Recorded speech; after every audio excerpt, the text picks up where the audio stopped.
Bienvenidos a El Debate, el espacio donde confrontamos perspectivas técnicas para llegar al fondo de la ingeniería y comprender las decisiones que moldean las máquinas que usamos a diario. Hoy vamos a diseccionar uno de los elementos mecánicos más discutidos de la última década en la industria automotriz. Hablo del sistema de distribución por correa bañada en aceite, lo que en la jerga conocemos como Wet Timing Belt. Y para acotar un poco el tiro, nos vamos a centrar en su implementación más mediática, la de los motores 1.0 y 1.2 del grupo Stellantis. Fíjate que esta tecnología se presentó como una auténtica revolución técnica. La promesa sobre el papel era, fascinante. Prometía eliminar el costoso mantenimiento de las correas secas tradicionales y lograr que el componente durase toda la vida útil del vehículo, proyectando hasta 240.000 kilómetros sin tocarlo. Y, yo sostengo que esta decisión fue audaz, justificada y un paso absolutamente necesario para maximizar la eficiencia energética, reducir la fricción y cumplir con normativas de emisiones cada vez más asfixiantes. Hola. Pues, yo vengo a esto desde un ángulo bastante distinto. Aunque comparto tu apreciación por la elegancia teórica de la idea, mi perspectiva es que estamos ante un caso de manual de sobreoptimización para el laboratorio. Es una solución que, en su obsesión por limar gramos de CO2 en los ciclos de homologación, ignoró por completo las condiciones operativas reales a las que se somete un motor en la calle. Y al hacer esto, estoy convencida de que se comprometió fatalmente la robustez mecánica básica de los bloques, transformando lo que era una ventaja teórica de eficiencia en un fallo de diseño en cadena que ha requerido intervenciones masivas. Entiendo por qué lo enmarcas así, como un problema de laboratorio versus calle. Pero permíteme ofrecerte una perspectiva diferente sobre los fundamentos técnicos que impulsaron a los ingenieros a tomar esta ruta. Si analizamos la arquitectura de cualquier motor de combustión interna moderno, la distribución es una de las principales fuentes de pérdidas mecánicas, lo que llamamos resistencia parásita. Para que nos entendamos, tradicionalmente teníamos dos opciones. Claro, la clásica cadena de metal o la correa de goma seca externa. Exacto. Una cadena de distribución tradicional es pesada, genera mucha inercia térmica y mecánica y, sobre todo, una enorme fricción de metal contra metal. Por otro lado, la correa seca tradicional requiere tensores muy complejos, carcasas aisladas que ocupan espacio. Y genera un nivel de ruido armónico bastante alto, te obliga a insonorizar más. Justo, te obliga a poner más material aislante en el capó. Entonces, al introducir una correa de caucho directamente en el interior del bloque del motor, lubricada por el propio aceite del cárter, los diseñadores lograron algo brillante. Brillante en condiciones ideales, sí. Exacto, pero piénsalo a nivel físico. El aceite proporciona una elasticidad adicional al compuesto de caucho, amortigua las vibraciones y reduce drásticamente las pérdidas por fricción. Es como correr en una pista de hielo frente a correr en asfalto. Además, permite diseñar un bloque motor mucho más compacto. Limar esos centímetros y esos kilos es vital para reducir el peso total del coche. En las pruebas de resistencia en banco, sometido a cargas constantes, el sistema era impecable y superaba las cadenas. O sea, no te niego que en un laboratorio, operando a una temperatura constante y bajo un protocolo muy controlado, la física de la reducción de fricción te da la razón de cabo a rabo. El aceite baña la goma y la fricción se desploma. Es una maravilla.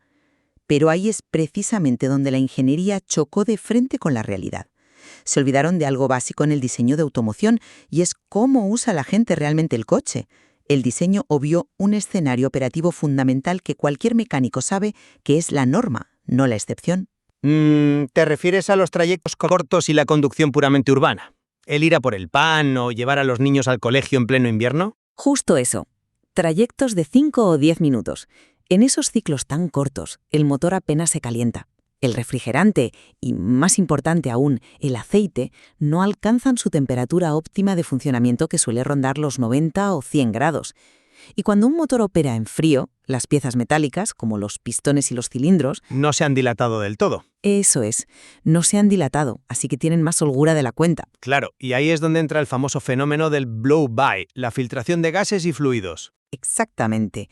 Al haber esa holgura en frío, las gotas de gasolina sin quemar se cuelan por los segmentos de los pistones y acaban cayendo directamente abajo, al cárter. Y aquí radica el fallo fundamental que desmonta la teoría del laboratorio. La gasolina es, por su propia naturaleza química, un disolvente orgánico brutal. Tienes una correa fabricada con compuestos de caucho y elastomes, bañándose constantemente en una piscina donde se mezcla aceite lubricante con un disolvente.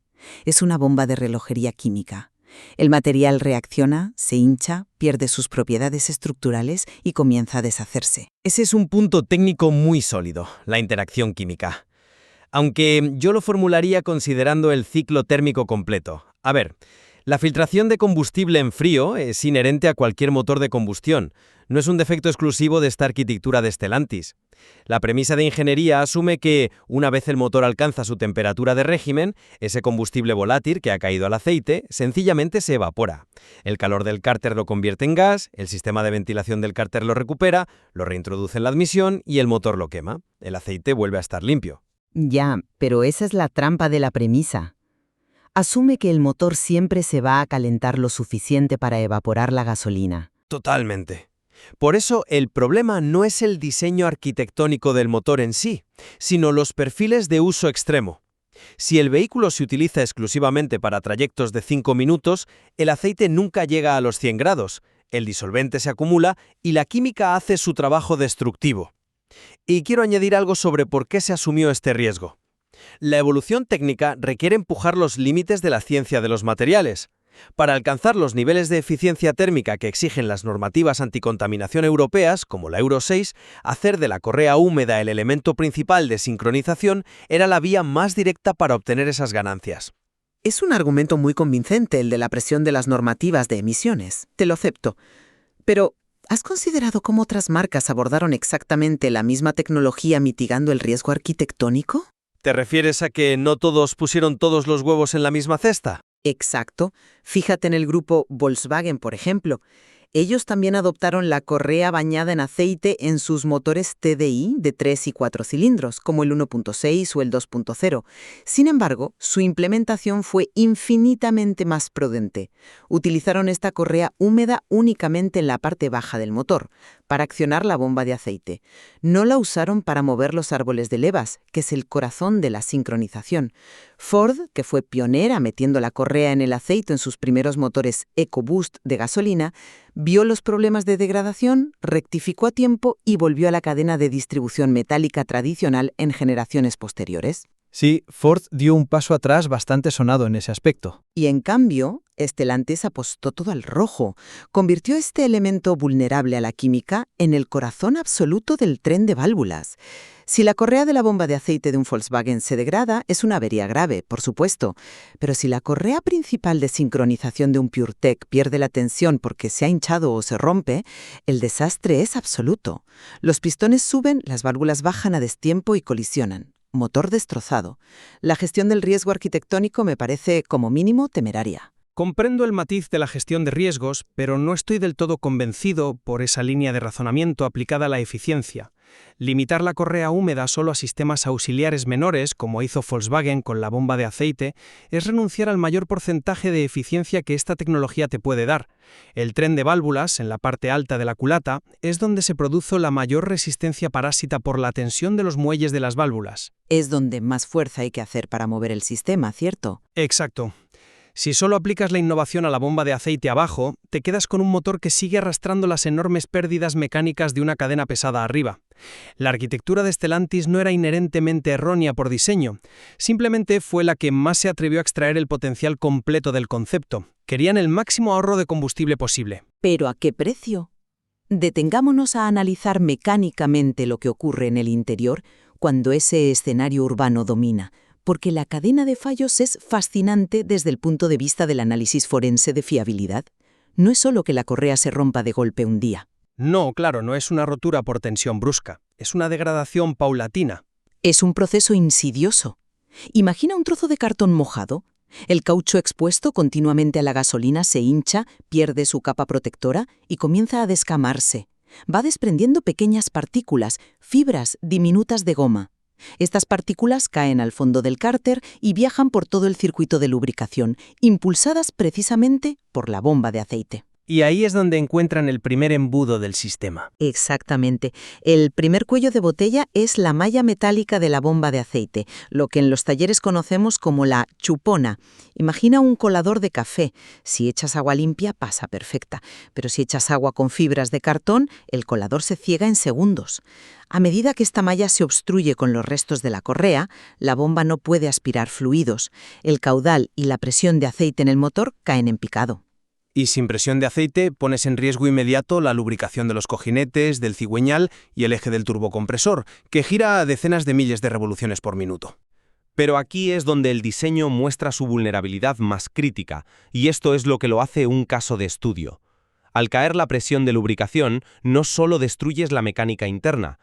En muchos de estos motores, sistemas auxiliares críticos están impulsados por esa misma presión o acoplados al árbol de levas, como la bomba de vacío de los frenos, el servofreno. Espera, para aclarar esto a quien nos escuche, ¿estás diciendo que la falta de aceite por la correa deshecha afecta directamente a la capacidad de frenar el coche? Exactamente.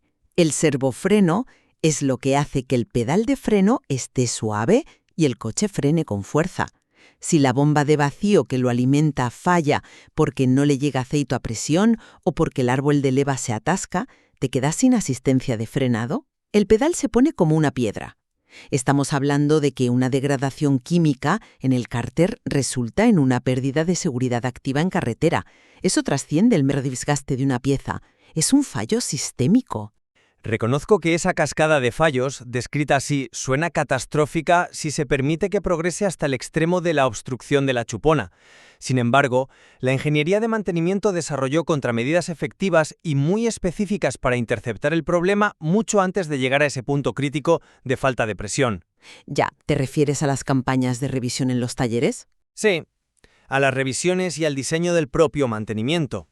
El diseño de la tapa de balancines permite realizar inspecciones visuales directas a través del tapón de llenado de aceite. Utilizando un útil específico de medición o simplemente con la inspección visual de un técnico experto, se puede comprobar el estado de la correa de un vistazo. Las primeras versiones presentaban un aspecto de tejido trenzado en el dorso. Si un mecánico ve que ese trenzado está desapareciendo, que la correa se está volviendo lisa, o si mete el útil y comprueba que se ha hinchado más allá del ancho tolerado en milímetros, se intercepta el fallo. Esto permite sustituir el componente de forma preventiva, mucho antes de que suelte fibras. Hombre, visto así parece una solución sencilla, pero fíjate en la contradicción. Además, hay que mencionar las actualizaciones de software. Fueron una respuesta de ingeniería brillante y rápida. Modificaron los parámetros de la centralita electrónica para que el sistema Start-Stop, que apaga y enciende el motor en los semáforos, funcionara de manera distinta. Ah, para evitar que el motor se enfriara en los atascos. Exactamente. Lo reprogramaron para que solo actúe cuando el bloque de motor ya ha alcanzado su temperatura óptima de evaporación. Esto reduce drásticamente las paradas en frío, disminuye las inyecciones de combustible cuando hay holguras y por ende minimiza la contaminación del aceite. Y si a eso le sumas usar el lubricante exacto, con la especificación 0W20 y los aditivos químicos que mitigan el ataque al caucho, el sistema aguanta. A ver, entiendo la lógica técnica de las contramedidas, pero vengo a esto desde un punto de vista de la usabilidad y la realidad del consumidor medio. Perdóname, pero la idea de que un componente que fue vendido a bombo y platillo como libre de mantenimiento e ideado para durar 240.000 kilómetros requiera de buenas a primeras inspecciones visuales milimétricas a través del tapón del aceite anula por completo la premisa original de su existencia. Es un cambio de paradigma en el mantenimiento, sin duda. Es que no puedes diseñar un coche de consumo masivo, un vehículo utilitario del segmento B o C que la gente usa para ir a la compra, exigiendo un cuidado hipercrítico. No puedes pedirle al usuario que evite la conducción urbana para proteger la integridad estructural de las válvulas de su motor. La prueba definitiva, empírica, de que la pieza no estaba lista para el mercado masivo es la respuesta corporativa posterior. ¿Te refieres a la reducción de los intervalos de cambio? Sí, a obligar a cambiar la correa a los 5 años o a los 100.000 kilómetros cuando prometían más del doble. O tener que implementar redes de seguridad enormes como garantías retroactivas extendidas de hasta 10 años o 175.000 kilómetros. Cuando un fabricante de la talla de Stellantis tiene que asumir reparaciones masivas, incluyendo abrir motores enteros para limpiar chuponas, cambiar bombas de vacío y sustituir correas de forma gratuita tras inspecciones rutinarias, es la admisión de que la optimización cruzó la línea hacia la fragilidad absoluta. Es un punto fuerte señalar el tremendo coste de las campañas de garantía, no lo voy a negar, pero yo lo interpreto de otra manera. Lo veo como el compromiso indispensable del fabricante para respaldar su innovación mientras se perfecciona en el mundo real. La historia de la automoción está plagada de tecnologías disruptivas que requirieron iteraciones dolorosas al salir a la calle. Como pasó con los filtros antipartículas diésel a principios de los 2000, supongo. Justo ese es el mejor ejemplo, o los primeros sistemas de inyección directa a altísima presión. Todos tuvieron periodos de adaptación mecánicamente muy complejos porque la calle siempre es más dura que el banco de pruebas, y la prueba de que el concepto base de la correa bañada en aceite tenía un valor técnico real es que el sistema ha evolucionado, no se ha tirado a la basura en la primera generación. Bueno, sobre eso tendríamos que matizar hacia dónde va el futuro de estos bloques. Déjame que te lo explique. Las nuevas correas que se montan ahora incorporan elastómeros no degradables y poliuretanos avanzados, diseñados químicamente de forma específica para resistir la exposición prolongada a la mezcla agresiva de aceite y combustible. No es la misma correa de 2014. Las versiones más recientes de estos motores de 3 cilindros han integrado hasta un 70% de piezas nuevas. Han rediseñado los flujos internos de lubricación para evitar acumulaciones y han ajustado las tolerancias térmicas. El sistema original fue, en muchos sentidos, una víctima de la extrema severidad y la rapidez brutal de los cambios en las normativas europeas que no dieron tiempo a iterar los materiales. Dices precisamente el núcleo de mi crítica técnica. Cuando diseñas con la soga de las normativas de emisiones al cuello, buscando recortar de manera desesperada el último gramo de fricción térmica para homologar unos gramos menos de CO2, a menudo pierdes de vista la redundancia mecánica básica. Y esa redundancia es lo que hace que una máquina sea fiable a largo plazo. Mencionas la evolución técnica, y es cierto, han mejorado los elastómeros de la correa. Pero es sumamente revelador observar hacia dónde se dirige el diseño estructural futuro de estas marcas. Adelante. ¿A qué tendencia te refieres exactamente? A las nuevas iteraciones de estos mismos motores 1.2, especialmente en las versiones más modernas que incorporan sistemas de hibridación ligera, los famosos mild hybrid, con cajas de cambios electrificadas. ¿Qué ha hecho el fabricante en el corazón del motor? Han optado por volver a la cadena de distribución metálica.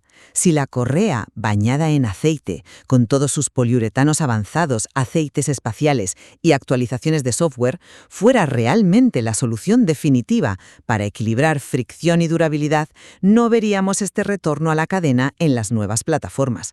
La complejidad de tener que aislar químicamente la goma o confiar en que el usuario no hará recorridos cortos demuestra que la solución era demasiado sensible a las caóticas variables del mundo real. Entiendo perfectamente tu postura sobre el retorno a la cadena en las versiones híbridas ligeras. Pero, desde el punto de vista del diseño puro, hay que contextualizar esa decisión. La hibridación añade un motor eléctrico de 48 voltios que asiste al de combustión. Ese motor eléctrico aporta el par extra necesario para compensar la pérdida de eficiencia y la fricción superior que supone volver a arrastrar una pesada cadena metálica. Es decir, que usan la electricidad para tapar la ineficiencia mecánica de la cadena. Exactamente. Sin ese soporte eléctrico adicional empujando el cigüeñal, la correa húmeda seguía siendo la herramienta mecánica más eficaz que tenían a su disposición para cumplir con las métricas de homologación en un motor puramente de gasolina. Al final del día debemos reconocer que el diseño base buscaba un objetivo de ingeniería absolutamente legítimo y necesario: crear motores térmicos más limpios, que consumieran menos, más compactos y desde luego significativamente más silenciosos. La búsqueda de la máxima eficiencia siempre exige tomar riesgos arquitectónicos audaces. Es innegable que la interacción química a largo plazo entre la gasolina filtrada y el caucho en los ciclos urbanos supuso un reto inesperado. Sin embargo, la industria ha demostrado una capacidad de respuesta técnica notable, perfeccionando la ciencia de fluidos a base de golpes. Y no dudo ni por un segundo de que el aprendizaje a nivel de ingeniería de materiales y fluidos ha sido vasto y quedará para los manuales. Pero el coste de ese aprendizaje en el mundo real lo han asumido directamente las plataformas de fiabilidad de las marcas, la red de talleres que ha estado saturada y, en última instancia, el ecosistema de mantenimiento a nivel global. A modo de síntesis por mi parte, considero que el sistema de correa húmeda en estos motores concretos pasará a la historia de la ingeniería automotriz como un caso de estudio fundamental sobre los límites del diseño. Un caso sobre dónde trazar la línea. Exacto. Un caso que ilustra de forma cruda cómo la obsesión por la eficiencia en un entorno aséptico de laboratorio no puede sacrificar la robustez mecánica básica. Un motor de uso diario debe ser capaz de soportar la imperfección del uso humano normal. El trayecto corto a la farmacia, el cambio de aceite que se retrasa un par de miles de kilómetros, el semáforo interminable en invierno. Cuando eliminas todos los márgenes de tolerancia estructural en favor de una reducción de rozamiento del 2%, creas un sistema frágil. La necesidad de lanzar programas de garantía sin precedentes y el retorno parcial a las arquitecturas de cadena evidencian las profundas limitaciones prácticas de este concepto. Creo que ambos hemos puesto sobre la mesa los argumentos centrales y con gran profundidad técnica de uno de los dilemas más fascinantes de la ingeniería mecánica moderna. Reflexionar sobre estos componentes, desde la química del aceite hasta la fricción del metal, nos revela el dificilísimo equilibrio al que se enfrentan los diseñadores automotrices hoy en día. Tienen que navegar constantemente entre el yunque de las estrictas normativas medioambientales globales, que no perdonan un gramo de CO2, y el martillo de la fiabilidad mecánica a largo plazo en manos de conductores impredecibles. Es la eterna lucha entre el tablero de dibujo y la calle. Totalmente.